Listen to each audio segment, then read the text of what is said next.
हर हर महादेव, जय भोलेनाथ। तो आज नाग पंचमी है, तो आज नाग देवता की पूजा होती है। बहुत धूमधाम से हिंदू धर्म में पूजा की जाती है नाग देवता की। और बहुत से स्त्री पुरुष नाग देवता का व्रत भी रखते हैं। और व्रत रखने वाले सभी स्त्री पुरुष इस कथा को अवश्य सुने और दूसरे को भी सुनाएं। नाग पंचमी पर जरूर पढ़े ये पौराणिक व्रत कथाएं। नाग पंचमी की पौराणिक कथा के अनुसार प्राचीन काल में एक सेठ जी के 7 पुत्र थे। सातों के विवाह हो चुके थे। सबसे छोटे पुत्र की पत्नी श्रेष्ठ चरित्र की विदुषी और सुशील थी, परंतु उसके भाई नहीं था। एक दिन बड़ी बहू ने घर लीपने को पीली मिट्टी लाने के लिए सभी बहुओं को साथ चलने को कहा।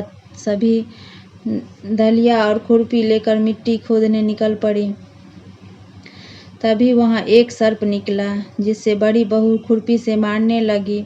यह देखकर छोटी बहू ने उसे रोकते हुए कहा, मत मारो इसे, यह बेचारा निरपराध है। यह सुनकर बड़ी बहू ने उसे नहीं मारा। तब सर्प एक ओर जाकर बैठा। तब छोटी बहू ने उससे कहा, हम अभी लौट आती हूँ, तुम यहाँ से जाना मत। यह कहकर वह सबके साथ मिट्टी लेकर घर चली गई और वहाँ काम काज में इतना फंस गई, जो सर्प से वादा किया था वो उसे भूल गई। उसे दूसरे दिन यह बात याद आई तो सबको साथ लेकर वहां पहुंची और सर्प को उस स्थान पर बैठा देखकर बोली, सर्प भैया नमस्कार। सर्प ने कहा, तू भैया कह चुकी है इसलिए तुझे छोड़ देता हूँ, नहीं तो झूठी बात कहने के कारण तुझे अभी डस लेता। वह बोली, भैया मुझसे भूल हो गई, उसकी क्षमा मांगती हूँ।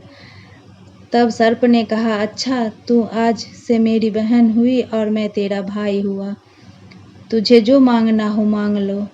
वह बोली, भैया मेरा कोई नहीं है, अच्छा हुआ जो तू मेरा भाई बन गया।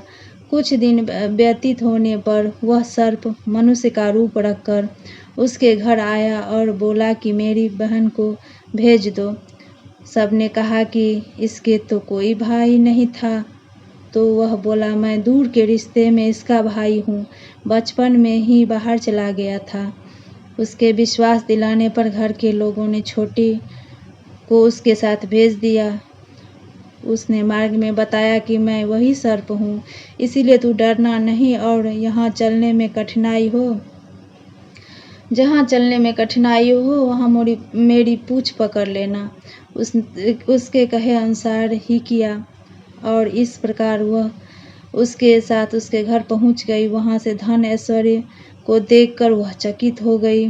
एक दिन सर्प की माता ने उससे कहा, मैं बाहर जा रही हूँ, तू अपने भाई को ठंडा दूध पिला देना। उसे यह बात ध्यान न रही, उसने गर्म दूध पिला दिया, जिससे उसका मुख बुरी तरह जल गया। यह देखकर सर्प की माता बहुत क्रोधित हुई, परंतु सर्प के समझाने पर चुप हो गई। तब सर्प ने कहा, बहन को अब अपने घर भेज देना चाहिए।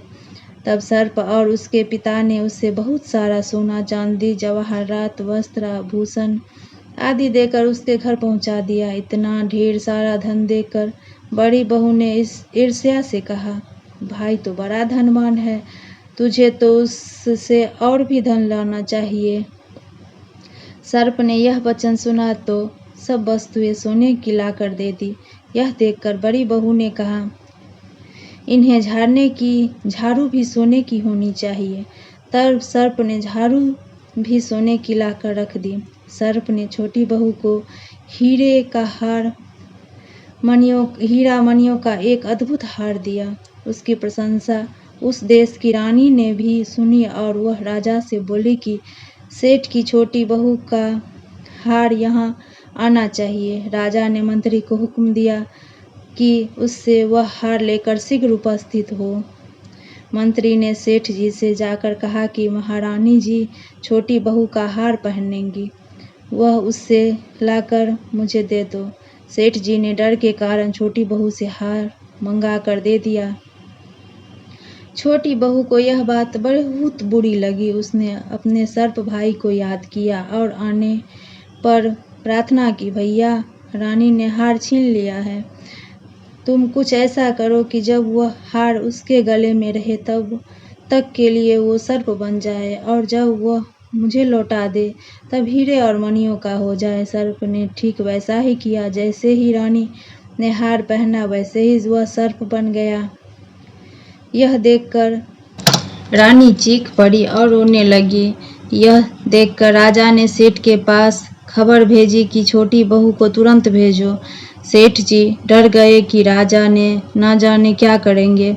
वे स्वयं छोटी बहू को साथ लेकर उपस्थित हुए। राजा ने छोटी बहू से पूछा, तूने क्या जादू किया है? मैं तुम्हें दंड दूंगा।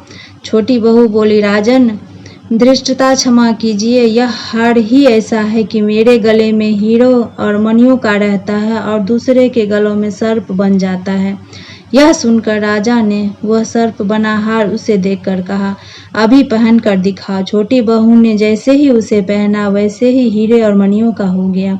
यह देखकर राजा को उसकी बात का विश्वास हो गया और उसने प्रसन्न होकर उसे बहुत सी मुद्राएं भी पुरस्कार में दी। छोटी बहू अपने हार और धन सहित घर लौट गई। उसके धन को देखकर बड़ी बहू ने ईर्ष्या के कारण उसके पति को सिखाया कि छोटी बहू के पास कहीं से धन आया है। यह सुनकर उसके पति ने अपनी पत्नी को बुलाकर कहा, ठीक ठीक बता कि यह धन तुझे कौन देता है। तब वह सर्प को याद करने लगी।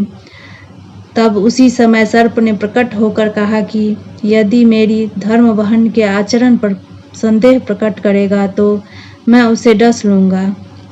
यह सुनकर छोटी बहू का पति बहुत प्रसन्न हुआ और उसने सर्प देवता का बड़ा सत्कार किया। उसी दिन से नाग पंचमी का त्योहार मनाया जाता है और स्त्रियां सर्प को भाई मानकर उसकी पूजा करती है।